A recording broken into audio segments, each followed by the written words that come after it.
साथीहरु एक्सेलमा आज हामीले हेर्नेछौँ स्प्लिट कसरी गर्ने। हजुर स्प्लिट भन्नाले अब सानो नभए जस्तै तपाईले लेख्नुभएको छ एउटा सानो मैले एउटा चाहिँ एक्जाम्पलको लागि तपाईलाई बनाएको छु। जस्तै तपाईले देख्नुभएको छ पविन्द्र मलाई चाहिँ थप्ला राखेर थापा @technpl.com राइट। पविन्द्र थापाको चाहिँ टेकएनपीएल च्यानल छ मानिलिउँ। अब हामीले यसो गरिसक्यौँ। तपाईसँग चाहिँ विभिन्न इमेलहरू हुनसक्छ, यति धेरै इमेलहरू हुनसक्छ जसबाट तपाईँले चाहिँ फर्स्ट नेम लास्ट नेम या तपाईँले त्यो कम्पनी चाहिँ छुटाउनु पर्ने हुन्छ साथीहरू इमेलबाट है। या त तपाईँसँग यस्तो हुनसक्छ जसको नाम छ पविन्द्र थापाको नाम छ या विभिन्नको नाम तपाईँले चाहिँ एउटै कलममा लेख्नुभएको छ, तपाईँसँग 500 भन्दा बढी छ मानिलिउँ। त्यसपछि तपाईँले त्योबाट चाहिँ तपाईँले सजिलो तरिकाले तपाईँले चाहिँ नाम पहिलो नाम लास्ट नेम या मिडल नेम जे पनि हुनसक्छ तपाईँलाई त्यो छुटाउनु पर्छ भनेपछि अब त्यो आज हामीले हेर्नेछौँ कि एक्सेलमा एकदम छोटो र छरिलो तरिकाले त्यसरी हामीले कसरी छुटाउने भन्ने बारेमा। एक्जाम्पलको लागि तपाईहरुलाई म यहाँ चाहिँ देखिरहेको छु। अब मैले फर्स्ट नेम मैले यहाँ छुटाएको थिएँ। अब मलाई भूमको टेकएनपीएलको र नेप2को फर्स्ट नेम चाहियो भनेपछि मैले लेख्ने कुरो त भएन, मसँग 500 भन्दा बढी छ। त्यसको लागि म साथीहरु एउटा सर्टकट कि मैले क्लिक गर्ने बित्तिकै तपाईले देख्नु भएको छ मैले सबैको फर्स्ट नेमहरु लिइसके। आज हामी यसैको बारेमा कुरा गर्नेछौँ। So let's begin.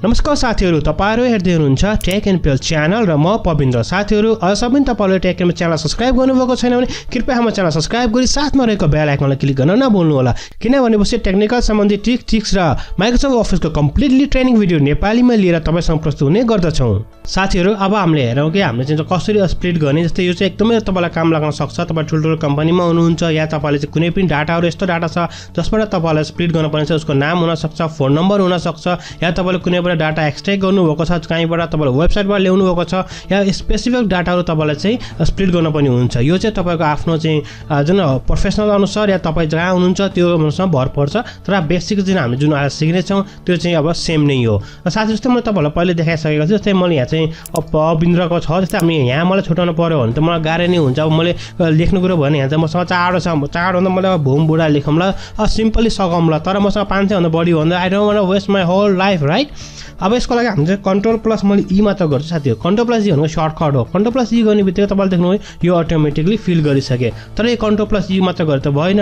जस्तो अब हामीले चाहिँ कहीं यहाँ लेखेर अनि कन्ट्रोल+ ई गर्यो भने त नहुने होला। फर्मुला त हामीले लाउनु पर्छ होला या टेक्निक त हामीले लाउनु पर्ने होला। अब त्यो टेक्निकको बारेमा अब हामीले कुरा गर्नेछौँ। जस्तै अब साथी मैले लेखेको छु नाम र च्यानल। अब हामीले के गरौँ, यो जुन नाम छ पविन्द्र थापालाई चाहिँ यहाँ राख्न पर्यो एक्ज्याक्टली हैन। यो technpl.com लाई चाहिँ यहाँ राख्न पर्यो, जुन पनि हुन सक्छ त्यो चाहिँ। technpl.com लाई चाहिँ मैले यहाँ राख्न पर्यो। च्यानल भन्दा नि इमेल एड्रेस लेख्न पर्ने चाहिँ यहाँ चाहिँ यहाँ राख्न पर्यो। सो लेट्स हेर्नु न अब कस्तो राख्न्छ नि। अब हामीले चाहिँ यो चाहिँ अब त्यो हेर्नलाई चाहिँ अब हामीले हेर्नु जस्तो मैले अब यहाँ लेखेर अब कन्ट्रोल+ ई गर्दाखेरि मेरो त केही काम गर्दैन। तपाईले देख्नु भएको छ कन्ट्रोल+ ई ले केही पनि काम गर्दैन। जस्तो मेरो यहाँ चाहिँ कन्ट्रोल+ ई ले काम गरेको थियो। ल अब हामी हेरौँ यहाँ कसरी गर्ने। त्यसको लागि साथीहरु सबैभन्दा पहिला हामीले त्यो ट्याक्सलाई सिलेक्ट गर्नुपर्ने हुन्छ। एउटा फर्स्ट ट्याक्स तपाईले सिलेक्ट गर्नु होला। सिलेक्ट भयो। जस्तै मैले चाहिँ सबैभन्दा पहिला हामीले यस ट्याक्सलाई सिलेक्ट गर्यौं। त्यसपछि हामी जान्छौँ आफ्नो रिबन बारमा। रिबन बारमा गइसकेपछि हामी जान्छौँ साथीहरु डाटा जुन ट्याब हुन्छ डाटा ट्याबमा हामी जान्छौँ। र साथै डाटा ट्याबमा तपाईले गइसक्नु भएपछि जब तपाईले डाटा ट्याबमा क्लिक गर्नुभएको छ त्यसपछि हामी जान्छौँ डाटा टुल्स। डाटा टुल्स चाहिँ यहाँ हुन्छ। तपाईले देख्नुभएको छ यहाँ चाहिँ डाटा टुल्सको जुन क्याटेगोरी छ। डाटा टुल क्याटेगोरीमा तपाईले देख्नुभएको छ टेक्स्ट टु कलम भने तपाईले देख्नुभएको छ टेक्स्ट टु कलम। यो टेक्स्ट टु कलमलाई हामीले चाहिँ क्लिक गर्नुपर्छ। क्लिक गर्नु होला।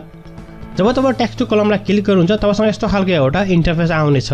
जस्तै अब टेक्स्ट टु कलमलाई अब के गर्ने भयो भने आउँछ। यसमा चाहिँ हामी जुन डिफल्टमै राख्दा हुन्छ फिक्स वेथ त चेन्ज नगरिकन अहिलेको लागि हामी चाहिँ डिफल्टमै राख्छौँ। यसको बारेमा पछि कुरा गर्नेछौँ।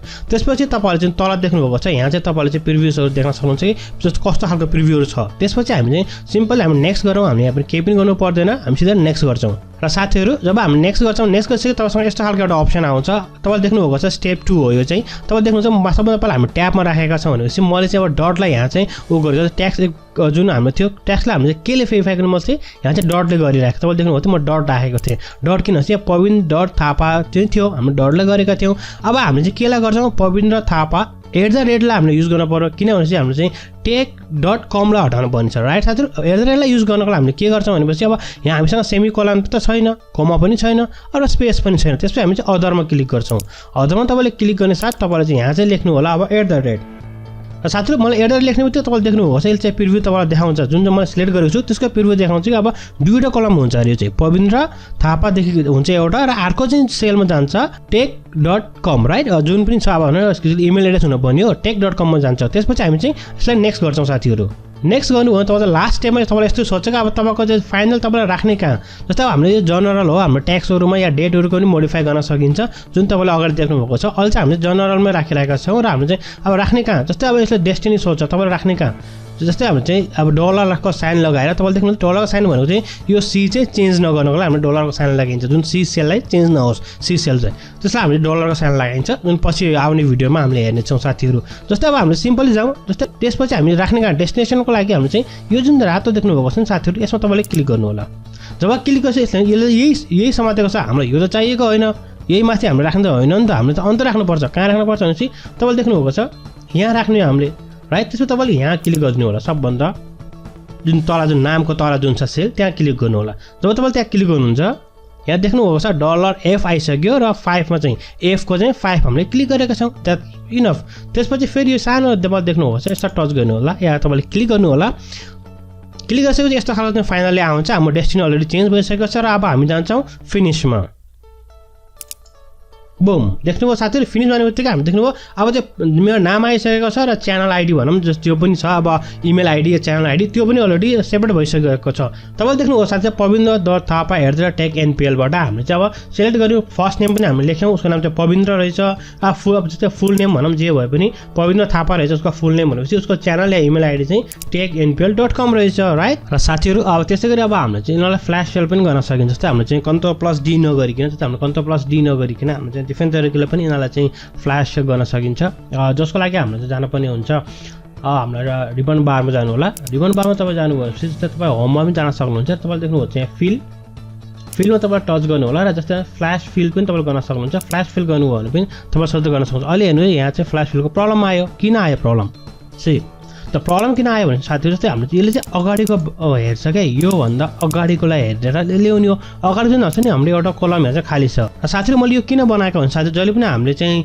जुन हामीले स्प्लिट गर्छौं स्प्लिट गर्दाखेरि यो खाली ठाउँ चाहिँ हुनुहुन्न के यो चाहिँ यो जुन छ नि बीचमा एउटा कलमको जुन पनि हो यो चाहिँ खाली ठाउँ हुनुहुन्न जस्तै म अब यसलाई डिलिट गर्न गइरहेको छु डिलिट गरौँ हामीलाई अब डिलिट गरिसक्यौं हामीले अब डिलिट गरिसकेपछि अब तपाईले हेर्नु है Ctrl+ हामीले के गरेका थियौं ई गरेका थियौं Ctrl+ गर्नु त देख्नु सबै A to Z आयो जस्तो तस्तै आयो अब हामी यहाँ जाउँ यहाँ गएपछि हामी कहाँ जाउँ माथि जाउँ जुन चाहिँ हाम्रो चाहिँ ट्रेडिसनल वे जाने हो भने तपाई होममा हुनुहुन्छ होममा गएपछि तपाईले फिल देख्नुहुन्छ फिल पछि देख्नु फ्ल्याश फिल तपाईले क्लिक गर्नु भने अटोमेटिकली आयो राइट अघि किन आएको थिएन किन भनेपछि हामीसँग त्यहाँ एउटा खाली सेल थियो या हामीसँग खाली कलम थियो यसरी खाली सेल या खाली कलम चाहिँ हामीले राख्नुहुन्न जुन चाहिँ यसको चाहिँ उसमा छ भनेपछि यदि तपाईले जब यहाँ अरु केही लेख्नु भयो भने पनि तपाईले सजिलो तरिकाले यहाँ पनि अब तपाईले स्प्लिट गर्न सक्नुहुन्छ अब हामीले कसरी स्प्लिट गर्यौं Pavindra his first name was Pavindra his name is a बुम TechNpel अननेप्टिभ उहाँहरुको चाहिँ फर्स्ट नेम पनि हामीले थाहा भइसक्यौं उनीहरुको फुल नेम पनि हामीलाई थाहा भइसक्यो र उनीहरु चाहिँ कुन प्लेटफर्ममा छन् भन्ने पनि हामीलाई सजिलो तरिकाले यहाँबाट थाहा भइसक्यो साथीहरु यसरी हामीले सजिलो तरिकाले चाहिँ स्प्लिट पनि गर्न सकिन्छ एकदमै इजी तरिकाले तपाईहरुले र त्यसैगरी हामी तल जाउँ एउटा मैले बनाएको छु र साथै तपाईले देख्नुभएको छ मैले यहाँ तीनवटा बनाएको थिएँ जस्तै तीनवटा पनि हामीले कमा युज गरेर बनाएको थिएँ हामीले सिम्पल तरिकाले चाहिँ Ctrl+E थिच्नु भने सिम्पल तरिकाले गर्न सक्नुहुन्छ यो चाहिँ ट्याक्स हुन सक्छ जुनसुकै पनि हुन सक्छ तपाईले सजिलो तरिकाले यसरी पनि गर्न सक्नुहुन्छ जसलाई हामीले चाहिँ फ्ल्याश सेल पनि भनिन्छ हामीले सजिलो तरिकाले स्प्लिट पनि गर्न सकिन्छ र साथीहरु यो चाहिँ अब हामीले नर्मल तरिकाले गरियो भनौं त्यति धेरै ट्याकी युज नगरिकन सजिलो तरिकाले पनि गरियो भने चाहिँ हामीले चाहिँ अब फर्मुला युज गरेर पनि गर्न सकिन्छ साथीहरु विभिन्न फर्मुला युज गरेर जस्तै हामीले चाहिँ इक्वल टु गरेर मिडलको निकाल इक्वल टु लेफ्टको राइटको गरेर पनि गर्न सकिन्छ जुन चाहिँ हामीले चाहिँ एडभान्स भिडियोमा चाहिँ हेर्ने नै छौं र साथीहरु मलाई आशा छ तपाईहरुलाई आजको यो भिडियो मन पर्यो होला यदि यो भिडियो सम्बन्धी कुनै सल्लाह या सुझाव छ भने कृपया हाम्रो कमेन्ट सेक्सनमा कमेन्ट गर्न नभुल्नु होला र साथीहरु तपाईहरु मध्ये कुनै साथीहरु हाम्रो च्यानलमा नयाँ आउनुहुन्छ कृपया हाम्रो च्यानल सब्स्क्राइब गरी साथमा रहेको बेल आइकनलाई क्लिक गर्न पनि नभुल्नु तबसम्मको लागि bye bye take care have a great and fun time